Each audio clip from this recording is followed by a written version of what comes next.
MUH official کے viewers السلام علیکم۔ جیسا کہ آپ کو معلوم ہے کہ ہم نے آپ کے لیے ایک سیریز شروع کی ہوئی ہے جس کا نام ہم نے اینڈ سیریز رکھا ہے۔ اس سیریز میں ہم آپ کے لیے لائیں گے انفارمیٹیو ویڈیوز۔ انشاءاللہ آپ کو موت سے لے کر جنت تک سب کچھ قرآن اور احادیث کی روشنی میں بتائیں گے۔ اسی سلسلے میں 3 ویڈیوز ہم بنا چکے ہیں جس میں ہم نے آپ کو اینڈ سیریز کا انٹروڈکشن دیا اور اس کے ساتھ ساتھ قبر کے بارے میں بھی بتایا۔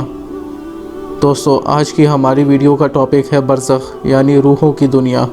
اس سے کیا مراد ہے آئیے جانتے ہیں اس ویڈیو میں۔ برزخ عربی زبان کا لفظ ہے اور قرآن میں بھی آیا ہے جس کا مطلب ہے ایک رکاوٹ یا وسط، مطلب درمیان۔ اس سے مراد ایسی چیز ہے جو 2 چیزوں کے مابین ہو۔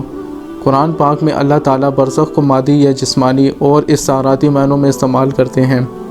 مادی یا جسمانی معنوں میں سورہ رحمان میں ارشاد باری تعالیٰ ہے، اس نے 2 دریا جاری کر دیے جو ایک دوسرے سے مل جاتے ہیں، ان دونوں میں ایک آڑ ہے یعنی برزخ، اس سے بڑھ نہیں سکتے۔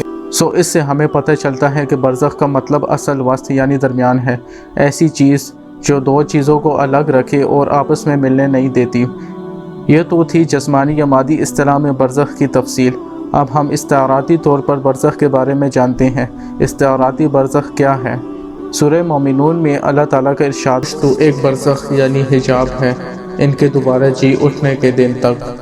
قرآن کریم میں یہ واحد آیت ہے جو برزخ کو موت اور یوم القیامہ کے درمیان ایک مقام قرار دیتی ہے۔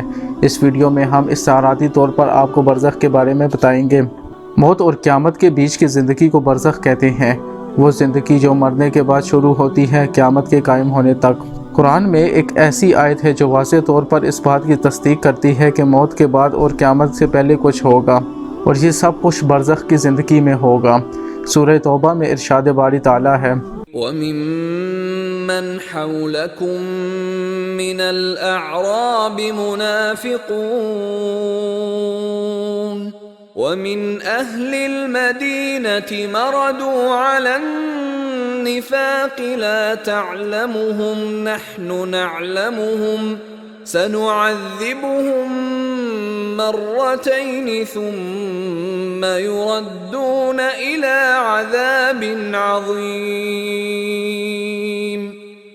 اے مسلمانوں، کچھ تمہارے ارد گرد جو دیہاتی ہیں وہ منافق ہیں اور کچھ اہل مدینہ میں سے ہیں جو نفاق پر اڑے ہوئے ہیں۔ آپ تو انہیں نہیں جانتے لیکن ہم انہیں جانتے ہیں۔ ہم ان کو بہت جلد دوہرا عذاب دیں گے، پھر ان کو ایک بڑے عذاب کی طرف لوٹایا جائے گا۔ اس آیت میں اللہ نے دوہری سزا کا ذکر کیا ہے۔ علماء کے مطابق ایک دفعہ دنیا میں یہ ذلیل ہوں گے اور دوسری دفعہ قبر میں ان کو عذاب ہوگا اور پھر یہ جہنم کی طرف بھیجے جائیں گے۔ اس آیت سے ہمیں پتہ چلتا ہے کہ ان کو قبر کا عذاب برزخ کی زندگی میں ہوگا۔ سورہ غافر میں اللہ تعالیٰ اور آل فرعون پر بری طرح کا عذاب الٹ پڑا آگ کا، جس کے سامنے یہ ہر صبح شام لائے جاتے ہیں، اور جس دن قیامت قائم ہوگی فرمان ہوگا کہ فرعونیوں کو سخت ترین عذاب میں ڈالو۔ یہ آیت برزخ کے حوالے سے سب سے واضح ہے۔ اس سے ہمیں پتہ چلتا ہے کہ موت کے بعد اور قیامت سے پہلے کچھ ہوگا۔ اس آیت میں اللہ نے کہا ہے کہ فرعونیوں کو صبح اور شام آگ کے سامنے لایا جاتا ہے، جہنم میں داخل نہیں کیا جاتا۔ داخل تو ان کو قیامت والے دن کیا جائے گا۔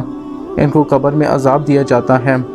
جب روح مستقل طور پر جسم کو چھوڑ جاتی ہے تو اس لمحے برزخ شروع ہو جاتی ہے اور یہ اس وقت تک رہتی ہے جب تک سور نہیں پھونکا جائے گا، اس وقت تک جب تک قیامت نہیں قائم ہوتی۔ اب یہ سوال بھی پیدا ہوتا ہے کہ کیا برزخ اس بندے کی لمبی ہوگی جو 1000 یا اس سے بھی زیادہ ٹائم پہلے مرا، یا جو قیامت سے پہلے مرے گا؟ اس کا جواب ہے کہ برزخ کی زندگی کا ٹائم اس دنیا سے الگ ہے، واللہ اعلم۔ لیکن ایک بات تو پکی ہے کہ نیک لوگوں کی برزخ جنت سے کم نہیں ہوگی اور برے لوگوں کی برزخ آگ اور تکلیفوں کا گھر ہے۔ آج کی ویڈیو میں اتنا ہی، اگلے ویڈیو میں انشاءاللہ آپ کو روح کی حقیقت بتائیں گے۔ اگر آپ کو یہ ویڈیو اچھی لگی تو اسے لائک شیئر کیجیے گا اور ہمارا چینل سبسکرائب کیجیے گا۔ جزاک اللہ۔